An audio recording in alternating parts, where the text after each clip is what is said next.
There were many men who were subjected to being executed for treason throughout history. During the medieval period, they faced the most serious and ruthless punishment of being hanged, drawn and quartered. This multi-step execution method was harrowing, and it was performed quickly to strike fear and terror into people who flocked to witness executions across the nation. One man who was subjected to the treatment for his treason was Hugh Despenser the Younger, the former favourite of King Edward II. But what happened with his execution and fate? To support our channel, please make sure to subscribe. Hugh Despenser the Younger rose to the position of the Chamberlain to King Edward II, and he was a very close friend and advisor. Through this link with the king, he was given various different titles and pieces of land, and he was the keeper of many castles, and through this he got a huge amount of wealth. He was married to Eleanor de Clare, the daughter of a powerful noble, and her grandfather was King Edward I. Within a few years, Hugh Despenser went from being a knight to one of the wealthiest men in the whole of England. This rise to power did not go unnoticed, but King Edward II, his close friend, wasn't the greatest king. Edward chose poor counsel, and he spent time with Piers Gaveston, Despenser's brother-in-law, and there were even rumours that Gaveston and the king were lovers. In 1318, he became the royal chamberlain, and as a courtier he grew closer to King Edward, but there was even a ploy devised to kill Despenser, and he had many enemies inside of court. Even the Queen Isabella of France hated him, but commoners also despised Despenser, and he was forced into exile in 1321. Edward II wanted him back at court, and he did return, and was quickly reinstated as a royal favourite. There was a lot of opposition from the barons, but there were many accusations levelled against Despenser. He was accused of murdering a rebel Welshman, and was even accused of acts of piracy. But Isabella of France formed an alliance with Roger Mortimer, her lover, and they began to plan an invasion of England to depose her husband, King Edward II, and the forces that landed forced the Despensers to flee to the west with the king. The escape did not go well, and Hugh Despenser the Younger was later seized, and he was brought to trial. He knew he would get no mercy and would be put to death. He tried to starve himself before his trial took place, but this did not work, and his trial was overseen by influential nobles and barons, and he was brought to the makeshift court on the 24th of November 1326. A large crowd of people had gathered, and it was said that they were ready to pull Hugh Despenser to pieces with their bare hands if they needed to.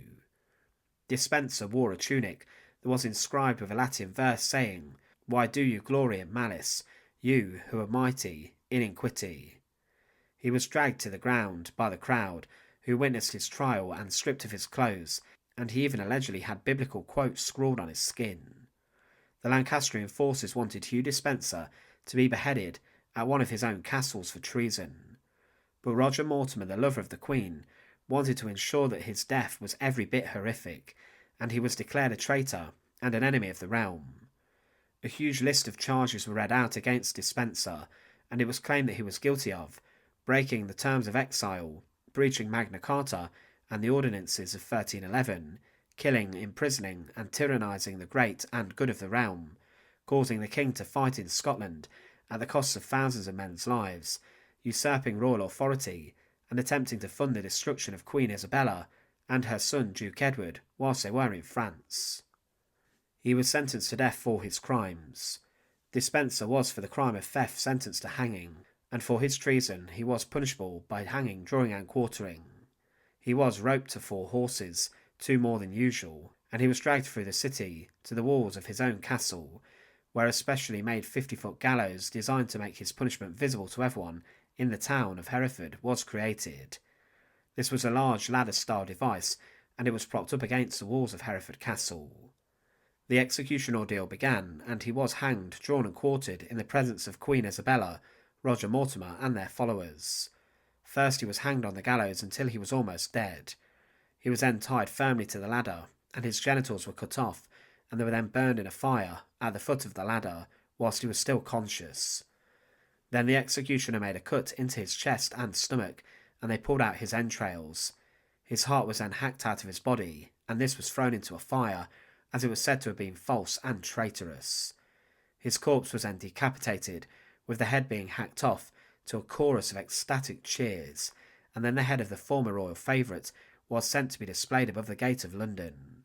The arms, torso, and legs were likewise sent to be displayed above the gates of Newcastle, York, Bristol, and Dover, and it was said that justice was visible. 4 years later, his widow was allowed to bury the remains of Hugh Despenser the Younger, but she was only given the head, a bone from his leg, and a few of the backbones, with the majority of the remains having been sent to other places and then destroyed. In 2008, allegedly a skeleton was discovered, showing that a victim had been drawn and quartered and beheaded before being chopped into several pieces.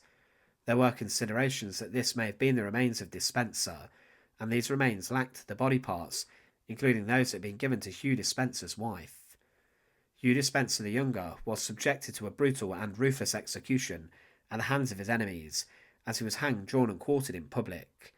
He rose to a huge position of power and influence in the government of King Edward II, and became a royal favourite.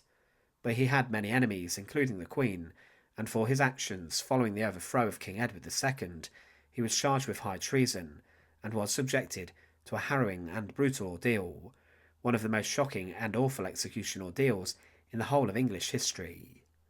Thanks for watching. To support our channel, please make sure to subscribe, and once again, thank you so much for watching.